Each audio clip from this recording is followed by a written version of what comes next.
इस वर्तमान समय में कलयुग की बिचली पीढ़ी चल रही है, उस भगवान ने, उस कबीर देव ने संत रूप में स्वयं प्रकट होना था। और 8 सितंबर 1951 को गांव धनाना, जिला सोनीपत, हरियाणा में वो पूर्ण ब्रह्म परमात्मा, राजाओं का राजा, शहंशाहों का शहंशाह, भगवानों का भगवान, अल्लाहों का अल्लाह सतगुरु रामपाल जी स्वयं धरती पर प्रकट है। ज्ञान से ही ज्ञान होता है। जब तक आप किसी के विचार नहीं सुनोगे, आप किसी को नहीं समझ पाओगे। ये उस परमेश्वर के द्वारा इंसान को बख्शीश सद्बुद्धि का नतीजा है कि आज इंसान इन चीजों को बना पाया। अन्यथा 3 युग बीत गए, द्वापर, त्रेता, सतयुग। पशुओं का चारा काटने की मशीन तक इंसान नहीं बना पाया। 2-2 घंटे हाथ में लेके गंडाशा लगे रहते थे पशुओं के लिए चारा काटने के लिए। 3 युग बीत गए, ये इंसान आटा पीसने की एक चक्की नहीं बना पाया। हमारी माता बहनें सुबह 4 बजे उठकर लग जाती थी आटा पीसने, पसीने में पसीना हो जाती थी, 2 घंटे लगते थे। तुम्हें क्या लगता है आज इंसान ने बना लिया ये सब कुछ है? इंसान की औकात नहीं है। हम वो इंसान हैं जो त्रेता में थे, द्वापर में थे, हम सतयुग में थे। आज के इंसान के कोई डबल माइंड नहीं है। ये डबल माइंडेड ज्ञान गॉड गिवन है। ये उस परमपिता परमेश्वर जी ने दिया है इंसान को। क्यों? ताकि हम लोग भक्ति सही तरीके से कर सकें। इस भक्ति युग में भक्ति के बीच में कोई बाधा उत्पन्न ना हो, इसलिए मोबाइल दिए हमें सत्संग सुनने के लिए। इनके अंदर मेमोरी कार्ड डाल के हम लोग कई घंटे के सत्संग सुन सकें। ये टीवी एलसीडी इसलिए दी ताकि हम सत्संग करने वाले उस परम संत के मुख कमल से उनके दर्शन करते हुए सत्संग सुन सकें। क्योंकि जो परम संत होता है, उनके दर्शन मात्र से जीव के बहुत सारे पाप कर्मों का नाश होता है। कहते हैं साधु दर्शन राम का, मुख पर बसे सुहाग, और दर्शन उन्हीं को ओत हैं जिनके पूर्ण भाग। ये सत्संग सुनने के लिए दिए हैं। ये गाड़ियां, ये एरोप्लेन, ये बकवाद करने के लिए नहीं दी परमात्मा ने। ये धरती 3 युगों से यही है, और आज भी इंसान ने धरती को खोद खोद के ही लोहा निकाला है। ये पहले भी निकाल सकता था, पहले भी धरती यही थी, ये सारे खनिज इसी धरती में थे, लेकिन एक छोटी सी जीभ तक नहीं बना पाए, एक पंखा तक नहीं बना पाए, एक मेमोरी कार्ड तक नहीं बना पाए। ये इस परमेश्वर ने बनवाए, गुरुदेव भगवान ने बनवाए, ताकि हमारे समय की बचत हो और उस समय को बचाकर ज्यादा से ज्यादा समय हम गुरुदेव के सत्संगों को दें, उनके प्रवचन सुने, ताकि हमें ज्ञान हो, हमारा जो अज्ञान है वो बाहर निकले। जो प्राचीन युगों से इन नकली धर्म गुरुओं के द्वारा वेद शास्त्रों को पढ़ के उनका उल्टा अर्थ निकाल के भगत समाज को दे दिया गया है, वो अज्ञान हमारे भीतर से निकले और सच्चे संत का सत्य ज्ञान हमारे अंदर समाए। इसलिए उस परमेश्वर ने हमें ये सारी सुविधाएं विज्ञान के माध्यम से दी हैं। उस परमेश्वर के तत्व ज्ञान का एक छोटा सा हिस्सा है विज्ञान। विज्ञान का मतलब विशेष ज्ञान। और जो पूर्ण ज्ञान है वो होता है परम संत का तत्व ज्ञान। तो उस तत्व ज्ञान के आगे ये विज्ञान ऊंट के मुंह में जीरे के बराबर भी नहीं है। पहले हमारे साधु संत महात्मा ये तपस्वी उल्टी साधना करने के लिए, पाखंड करने के लिए, क्योंकि जो साधना वो किया करते थे उस साधना से मोक्ष प्राप्ति नहीं है। अरे भैया, किसी पेड़ को यदि आप लकड़ी की कुल्हाड़ी से काटोगे तो क्या वो पेड़ आप जी काट पाओगे? कभी नहीं काट पाओगे। पेड़ को काटने के लिए लोहे की तीखी कुल्हाड़ी चाहिए। तो हमारे जितने भी आज से पहले संत महात्मा ऋषि मुनि जिनके आज हम नाम सुनते हैं, वो बेचारे उस तत्वदर्शी संत के अभाव में, सच्चा रास्ता दिखाने वाले सच्चे गुरु की शरण के अभाव में साधना तो बहुत भयंकर कर रहे थे। गुफाओं में जा जाके तपस्या करते थे, जंगलों में जा जाके परिवार छोड़ दिया, खाना पीना छोड़ दिया, शरीर की चिंता नहीं, लेकिन वो लकड़ी की कुल्हाड़ी से पेड़ को काट रहे थे।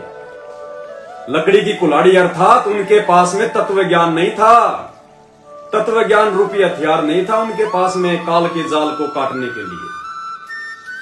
तो आज वो तत्व ज्ञान रूपी कुल्हाड़ी इस पूरे विश्व में, पूरे ब्रह्मांड में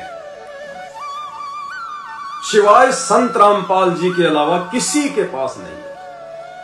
सब झूठे जगत गुरु बने बैठे हैं, झूठे मठाधीश बने बैठे हैं, झूठे शंकराचार्य बने बैठे हैं, और अंत में सबकी दुर्गति होती है। कोई कैंसर से मरता है, कोई बीमारी से मर रहा है, कोई एक्सीडेंट में मर रहा है।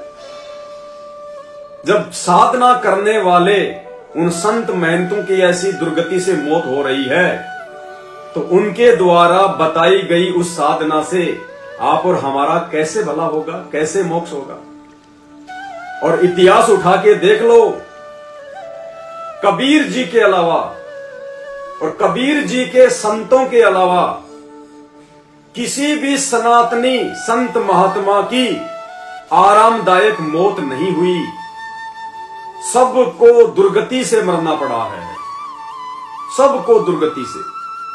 इतिहास उठा के देख लेना आप। दास ने वीडियो जो है मैं बना चुका हूं, आप मेरे इसी Facebook page Pawan Das is live, मानव धर्मी पवन दास के ऊपर जाकर देख सकते हैं।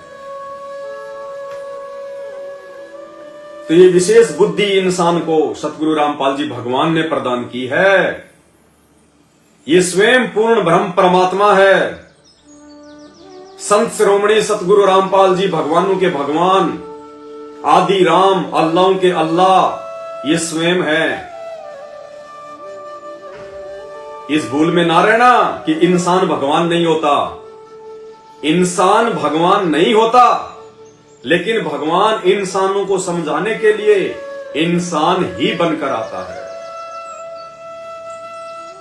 आप जी ब्रह्मा विष्णु महेश को भगवान कहते हैं, तो ब्रह्मा विष्णु महेश किसके जैसे हैं? जानवर के जैसे या इंसान के जैसे? आप कहोगे जी इंसान के जैसे हैं, क्योंकि ना तो उनके पूंछ है ना उनके सींग है। आप और हमारी तरह इंसान के रूप में हैं। तो भगवान कैसा हुआ? इंसान के जैसा। श्री रामचंद्र जी को आप भगवान कहते हैं। श्री रामचंद्र जी कैसे दिखाई देते थे? भालू की तरह या इंसान की तरह? आप कहोगे जी इंसान की तरह। तो भगवान कैसा हुआ? इंसान की तरह। श्री कृष्ण जी आए, वो कैसे थे? जानवर की तरह या इंसान की तरह? हाँ जी, इंसान की तरह आए थे। तो आज जब धरती पे भगवान आएगा, असली भगवान आएगा, राम का भी राम आएगा, आदि राम आएगा, तो आपने ये कैसे सोच लिया कि वो सिर पे सींग लगा के आएगा? वो भी तो इंसानों को समझाने के लिए इंसान ही बन के आएगा। लेकिन धोखा खा गए हम आज से पहले, जो इंसान रूप में प्रकट उस भगवान को पहचान नहीं पाए। लोगों ने त्रेता युग में श्री रामचंद्र जी को भी नहीं पहचाना। जहां तक का लाभ श्री रामचंद्र जी दे सकते थे, उस लाभ से भी लोग वंचित रहे उनके साथ में लड़ाई झगड़ा करके। अगर उस समय कोई श्री रामचंद्र जी को विष्णु का अवतार मान के और सही प्रकार से उनकी आज्ञा का पालन करता तो कुछ समय उसको भी स्वर्ग के अंदर जगह मिलती। मोक्ष तो नहीं था, क्योंकि मोक्ष तो स्वयं श्री रामचंद्र जी का ही नहीं हुआ, उनको भी 84 लाख योनियों में भटकना पड़ता है। तो उनकी साधना करने वाले का तो मिलेगा ही कहां से। और घट रामायण में पेज नंबर 231 पे तो स्पष्ट लिखा है कि जो व्यक्ति मन लगाकर राम राम राम राम जाप करते हैं उनका तो जन्म निरर्थक होता है, व्यर्थ होता है, 84 लाख योनियों में जाते हैं। तो कहने का मतलब है आज हम धोखा नहीं खाएंगे, क्योंकि आज हमें उस भगवान ने इंसान रूप में धरती पर प्रकट होकर तत्वदर्शी संत की भूमिका करते हुए हमें ये सच्चा ज्ञान दे दिया, अपनी पहचान करवा दी। पिछले युगों में हमसे जो गलतियां हुई हैं उन गलतियों की हमें सजा मिल चुकी है और हमें जानकारी मिल गई है। इसलिए आज हम उस पूर्ण ब्रह्म परमेश्वर सतगुरु रामपाल जी को पहचानने में और पहचान कर उनके बताए अनुसार सत्य साधना करने में जरा भी चूक नहीं करेंगे। काल पहले भी था, काल आज भी है। काल ने पहले भी लोगों को मूर्ख बनाया और काल आज भी मूर्ख बनाएगा, जबकि आज तो ज्यादा मूर्ख बनाएगा, क्योंकि आज तो उस काल के जाल से आत्माओं को निकालने के लिए स्वयं उस काल का बाप पूर्ण ब्रह्म कबीर देव, जिनका वैदिक नाम है, और वर्तमान में वो कबीर देव कबीर साहब 8 सितंबर 1951 से संत रूप में धरती पर प्रकट हैं, संत रामपाल जी के नाम से। तो आज भी वो काल आत्माओं को भ्रमित करेगा, उनकी मर्यादा तुड़वाएगा, उन्हें गुरु वचन से दूर हटाएगा। और वर्तमान में वो काल ये सारा का सारा षड्यंत्र परमेश्वर रामपाल जी भगवान के कलयुगी परिवार के माध्यम से करवा रहा है। उनके जेल जाने के बाद उनके परिवार के माध्यम से मनमाना आचरण करवा रहा है, पाखंड करवा रहा है, धर्म में राजनीति का समावेश करवा रहा है, आश्रमों को धार्मिक धंधा बनवा रहा है। भाई हम पहले वाली गलती नहीं करेंगे, क्योंकि हमें परमेश्वर ने 27 वर्ष तक ये ज्ञान इसीलिए दिया है कि हम पहले वाली गलतियों से शिक्षा लें और वर्तमान में कोई गलती ना कर बैठे, क्योंकि काल हमेशा उस परम संत के आसपास ही अपने दूतों को प्रकट करता है, उनको भेजता है भक्ति में गंदगी फैलाने के लिए।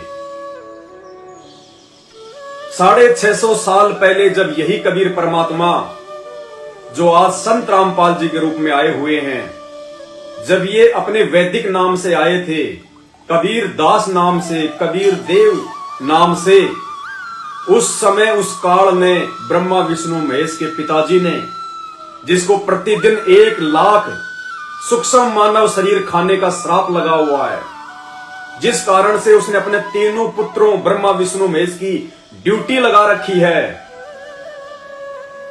ब्रह्मा विष्णु महेश हैं 3 लोक प्रधान, दुर्गा इनकी माता है और पिता काल भगवान। 1 लाख को काल रोज खावे सीना ताण, ब्रह्मा बनावे विष्णु पाले और शिव कर दे कल्याण। उसने ड्यूटी लगा रखी है। इस पूरी कहानी को समझने के लिए यूट्यूब पर जाकर सर्च करें सृष्टि रचना संत रामपाल जी महाराज, आपकी आंखों के मोतियाबिंद हट जाएंगे। तो 650 साल पहले उस कबीर परमात्मा के भक्ति मार्ग को गंदा करने के लिए उस काल ने कमाल नाम का अपना एक मृत्यु अंधा नाम का दूत धरती पर भेज दिया। अब कबीर भगवान तो अंतर्यामी थे, वो रामचंद्र जी की तरह पागल नहीं थे। पागल का मतलब जो बिना सोचे समझे कोई भी निर्णय ले ले, जैसे सीता जी को जंगल में निकालने का निर्णय। उनको पता था कि ये जो कमाल नाम का जो लड़का है, जिसको मैं मुर्दे से जिंदा करने जा रहा हूं, ये आगे चलकर गुरुद्रोही बनेगा, मेरे भक्ति मार्ग में रोड़ा अटकाएगा, मेरी आत्माओं को काल के जाल में फंसाएगा। लेकिन परमेश्वर परमेश्वर होता है। काल ने तो षड्यंत्र के तहत उस कमाल को भेजा, लेकिन परमेश्वर ने एक तीर से दो शिकार किए। कैसे? जिस समय उन्होंने कमाल को मुर्दे से जिंदा किया, उसको मुर्दे से जिंदा करके शेख तकी के सामने, दिल्ली के बादशाह सिकंदर लोदी के सामने, लाखों लोगों की भीड़ के सामने उस कमाल नाम के मुर्दे को जिंदा करके लाखों लोगों को अपना शिष्य बना लिया, उस चमत्कार को दिखाकर। एक काम तो यह सिद्ध हो गया, और दूसरा, गुरुद्रोही की पहचान क्या होती है, गुरुद्रोही के लक्षण क्या होते हैं, वो हमें परमात्मा ने समझा दिया। तीसरा, वर्तमान कलयुग की बिचली पीढ़ी में हम धोखा ना खा जाएं, उसके लिए परमात्मा ने उस कमाल नाम के लड़के को जीवित करके एक उदाहरण पेश कर दिया कि ये काल हमेशा अपने दूतों को, जब जब वो कबीर परमात्मा संत रूप में धरती पे प्रकट होता है, उनके परिवार के रूप में, रिश्तेदारों के रूप में, उनके आसपास ही भेजता है। तो आज उस काल के षड्यंत्रकारी एजेंट, उस काल निरंजन ने संत रामपाल जी के बेटा बेटी के रूप में, उनके रिश्तेदारों के रूप में, और जिन लोगों को हम कोऑर्डिनेटरों की संज्ञा देते हैं, बहुत बड़े भक्तों की संज्ञा देते हैं, उनके रूप में खड़ा कर दिया। और संत रामपाल जी के 2014 में जेल जाने के बाद धरती पर ऐसा कोई कुकर्म नहीं जो उनके परिवार के माध्यम से उन आश्रमों में ना हुआ हो। संत रामपाल जी ने 27 साल के भक्ति इतिहास में भगत का और राजनीति का 36 का आंकड़ा बताया कि अगर आपने भक्ति करनी है तो राजनेताओं से पीछे हटना पड़ेगा, राजनीति से पीछे हटना पड़ेगा। और इन्होंने उन आश्रमों में राजनेताओं को बुला बुलाकर गंदगी फैला दी। कभी बीजेपी तो कभी कांग्रेस तो कभी जेजेपी तो कभी आम आदमी पार्टी संत रामपाल जी का झूठा आदेश बताकर भगत समाज से वोट डलवाए जा रहे हैं। तरह तरह के यज्ञों के नाम पर 3-3 दिन का पाठ रखकर भगत समाज को दान धर्म ज्योति पाठ के नाम पे लूटा जा रहा है। बेचारों को बलि का बकरा बना दिया। ये सत्संग नहीं करते उन आश्रमों में, उन आश्रमों में सत्संग होते ही नहीं। इतिहास उठा के देख लो, यदि संगत को कभी इन्होंने सत्संग के नाम पर आश्रम में बुलाया हो तो इन लोगों ने केवल पाठ के नाम पर, जब भी इन्होंने प्रोग्राम किया पाठ के नाम पर, क्योंकि इनको पता है कि पाठ के नाम पे 21-21 हजार रुपए आएंगे, अरबों खरबों में पैसा आएगा। सत्संग तो ये खुद ही नहीं सुनते, सत्संगों पे ये खुद ही नहीं चलते, दूसरों को क्या ज्ञान देंगे, क्या सत्संग सुनाएंगे। उन आश्रमों में भीड़ के अलावा, शोर शराबे के अलावा, चाटुकारिता के अलावा, राजनेताओं के अलावा कुछ नहीं। रक्तदान, देहदान, आंखों की जांच, दांतों की जांच, आश्रमों को हॉस्पिटल में तब्दील कर दिया। इसको कहते हैं पाखंड। तो ये पाखंड मात्र जगत में नहीं है कि जो लोग होली दीपावली मना रहे वो ही पाखंड कर रहे हैं, नहीं। संत रामपाल जी के सत भक्ति पंथ में भी जगत वालों से ज्यादा पाखंड घुसा हुआ है। काल एजेंटों के द्वारा, उनके परिवार के द्वारा। तो भाई और बहनों, ये मानव शरीर और ये तत्व ज्ञान उस कबीर परमेश्वर सतगुरु रामपाल जी भगवान ने हमें अपने बचाव के लिए दिए हैं, सावधानी के लिए दिए हैं। कोई कुछ भी कहे कहता रहे, हमारे लिए जब तक हमारे गुरुदेव हिसार जेल से बाहर नहीं आ जाते हैं, तब तक हमारा घर ही आश्रम रहेगा और हमारे गुरु ही भगवान रहेंगे। हमारा भगवान 13वें पंथ का भगवान है, असली कबीर संत रामपाल जी, और उन लोगों का भगवान 12वें पंथ का भगवान है, दाढ़ी मूंछ वाली कबीर जी की काल्पनिक फोटो। रात दिन का अंतर है।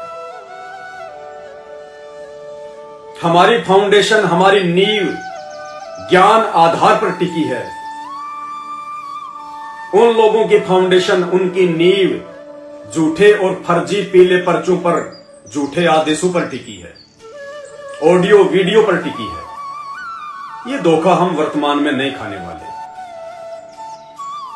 तो कहने का मतलब है, ये विशेष बुद्धि इस कलयुग की इस बिचली पीढ़ी में उस कबीर परमेश्वर ने हम आत्माओं को इस मानव शरीर में पूर्ण मोक्ष प्राप्त करवाने के लिए प्रदान की है। क्योंकि भक्ति केवल मानव योनि में ही होती है, दूसरी योनि में नहीं होती। कोई भी पशु पक्षी जानवर नहीं जानता कि राम कौन है, श्री कृष्ण कौन है, संत रामपाल जी कौन है, कबीर जी कौन है, सही क्या है और गलत क्या है, कौन सा मंत्र जपना चाहिए, कुछ नहीं पता उनको। भक्ति की विधि क्या है, कुछ नहीं पता। आप उनको समझाओगे तो भी नहीं समझ पाएंगे। आप अपने पालतू मवेशी को, जानवर को अपने पास में बैठाकर उनके कान में कहोगे कि बेटा बोल राम राम राम राम, श्याम श्याम श्याम श्याम, वो नहीं जानता क्या राम राम क्या श्याम श्याम, क्योंकि वो पशु योनि है, वो भोग योनि है। और एकमात्र ये मानव शरीर ये कर्म योनि है। इस योनि में हम भगवान को पहचान भी सकते हैं, भगवान को जान भी सकते हैं, उनके बताए अनुसार भक्ति भी कर सकते हैं। और उस भक्ति के करने में किसी प्रकार की कोई अड़चन, कोई बाधा ना हो, उसके लिए परमात्मा ने हमें ये विज्ञान के माध्यम से ये उपकरण दिए हैं। आने जाने में सुविधा हो, हमारा समय बचे। एक पहले आदमी 50 किलोमीटर दूर जाता था, वो पैदल जाया करता था। आने जाने में कितनी परेशानी होती थी, कितना उसको समय लगता था। 50 किलोमीटर की यात्रा आदमी कम से कम 10-12 घंटे में पूरी करता था, वो भी हो जाए तो। और आज 50 किलोमीटर की यात्रा एरोप्लेन से 2 मिनट में, एरोप्लेन से मात्र 5 मिनट में समझ लो। और अगर अपना खुद का अगर व्हीकल है तो आप जी 1 घंटे में आसानी से पूरा कर लेते हो। तो बचे कितने घंटे? 11 घंटे। पैदल चल के 12 घंटे में और अपनी खुद की गाड़ी से 1 घंटे में, तो आपके पास में कितने समय की बचत हो गई? 11 घंटे की। अब 11 घंटे यदि आप जी सत्संग सुनोगे, सेवा करोगे, तो आपका फायदा हुआ कि नहीं हुआ? हमें ये कूलर, ये एसी क्यों दिए परमात्मा ने? बकवाद करने के लिए नहीं दिए। ऑफिस में बैठ के दुनिया को ठगने के लिए, लूटने के लिए नहीं दिए। ये एसी हमें परमेश्वर ने गर्मी के दिनों में भी शांति से भक्ति करने के लिए दिए। पहले के समय में गुरुदेव ने बताया कि ये जितने भी साधु महात्मा थे, ये हिमालय में जाके तपस्या क्यों किया करते थे? हिमालय में कोई भगवान थोड़ी बैठा कोई। अरे भगवान तो तुम कहते हो रामचंद्र जी थे, तो रामचंद्र जी तो अयोध्या में थे। तुम कहते हो श्री कृष्ण जी भगवान थे, तो श्री कृष्ण जी तो मथुरा में थे या फिर द्वारिका में थे। फिर हिमालय की गुफाओं में जाके क्या लेने जाते थे? वो हिमालय की गुफाओं में भगवान ढूंढने नहीं जाते थे। भगवान कोई जानवर नहीं होता जो हिमालय की गुफाओं में किसी ने ठूंस रखा है, या किसी मंदिर में किसी ने बांध रखा है, या जंगल में किसी ने बांध रखा है। हिमालय की गुफाओं में, हिमालय के क्षेत्र में जाके गुफाएं बना बना के, क्योंकि झोपड़ी तो वहां बना नहीं सकते, पेड़ पौधे तो होते नहीं, वहां पे तो बर्फ ही बर्फ है, ठंडा प्रदेश है, तो वहां पे गुफाएं बना ली जाती थी। क्यों? ताकि हमारा जो शरीर है ठंड के कारण ये लंबे समय तक जीवित रहे।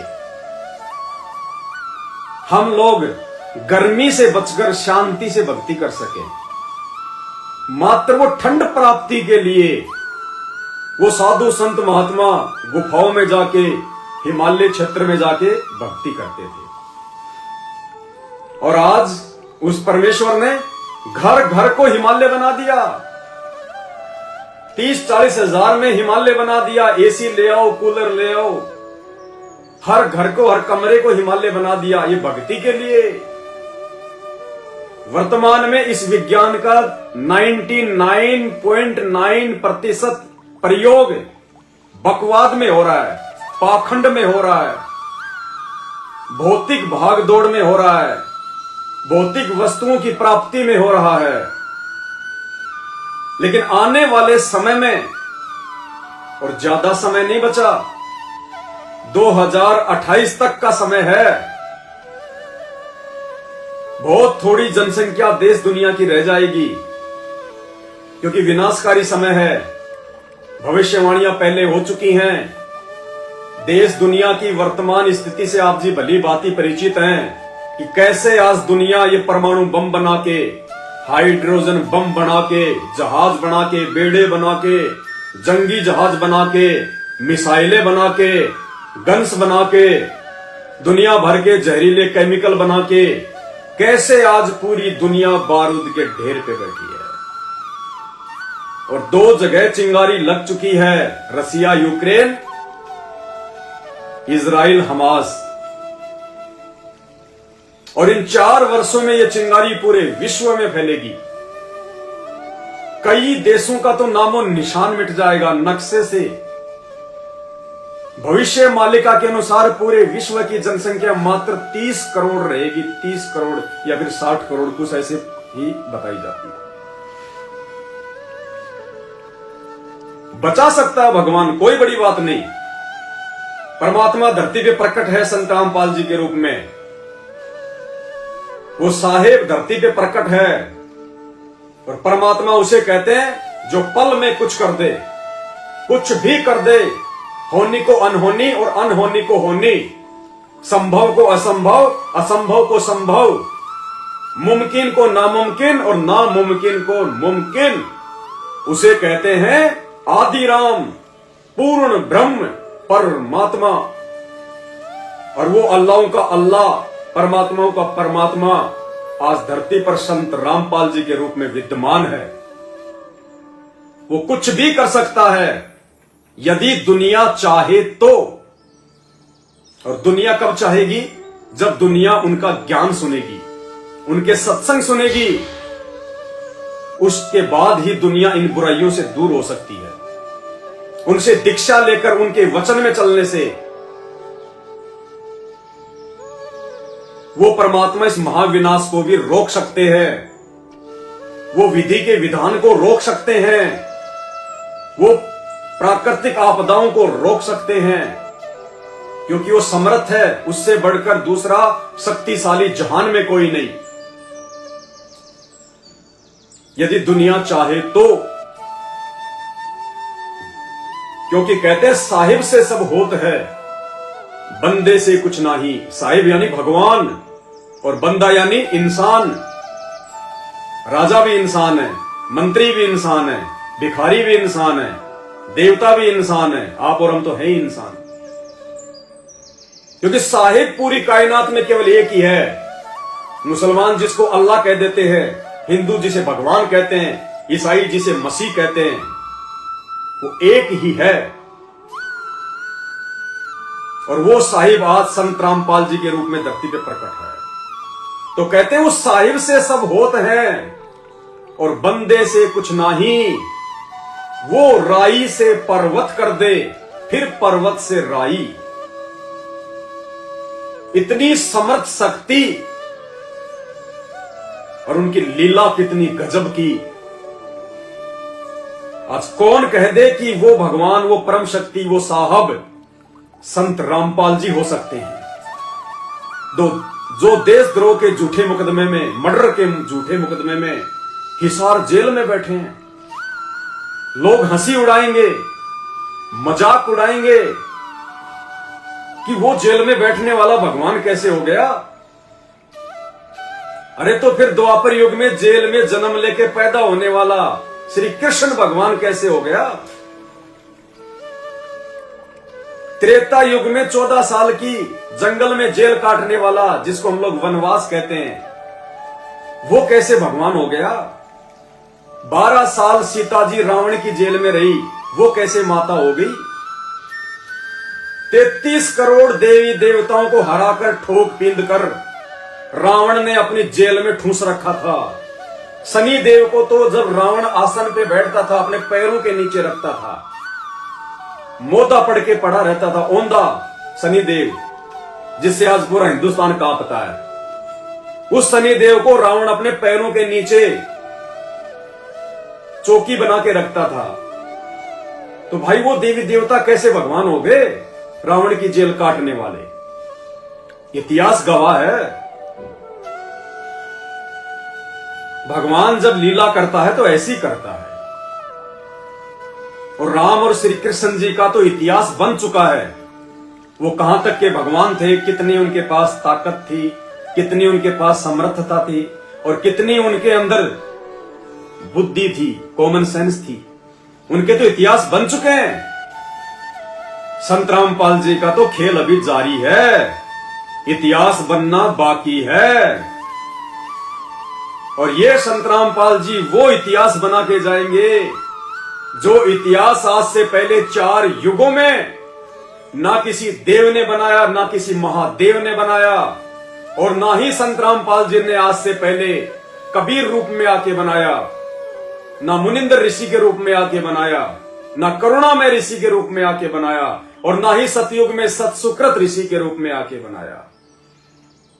वो गजब की लीला, वो गजब का खेल 2028 तक संत रामपाल जी पूरे विश्व को दिखाएंगे। पूरा विश्व संत रामपाल जी की सत भक्ति को अपनाने के लिए मजबूर हो जाएगा। नथिंग एनी ऑप्शन, किसी भी व्यक्ति के पास दूसरा कोई ऑप्शन होगा ही नहीं अपनी जीवन रक्षा का। ना धन काम आएगा, ना वो पद काम आएगा, ना रिश्तेदार काम आएंगे, ना ये 33 करोड़ देवी देवता काम आएंगे, ना राजनीति काम आएगी, ना आपके वो नकली साधु संत महात्मा काम आएंगे। उस विनाशकारी समय में अपने और अपने परिवार की रक्षा का एकमात्र समाधान यदि कोई होगा तो संत रामपाल जी की शरण मजबूरन घुटने टेकने पड़ेंगे। बड़े बड़े देशों के राजा, प्रधानमंत्री, राष्ट्रपति संत रामपाल जी के चरणों में घुटने टेक कर नाक रगड़ने के लिए विवश हो जाएंगे। यदि उनको अपना देश बचाना होगा तो, दुनिया बचानी होगी तो 2028 के बाद, ज्यादा समय की बात नहीं है, 4.5 साल बचे, पूरे विश्व में संत रामपाल जी का ही शासन होगा। पूरे विश्व का एकमात्र सम्राट, शहंशाह संत रामपाल जी होंगे। उनके अनुयायियों के द्वारा पूरे विश्व की सत्ता को संभाला जाएगा। क्योंकि वर्तमान के राजाओं को तो आपने देख ही लिया, पूरे संसार को बारूद के ढेर पर बैठा दिया इन्होंने। इंसान इंसान को काट रहा है, इंसान इंसान का दुश्मन है। बात करते हैं वसुधैव कुटुंबकम की, और पूरी दुनिया को बारूद के ढेर पर बैठा रखा है।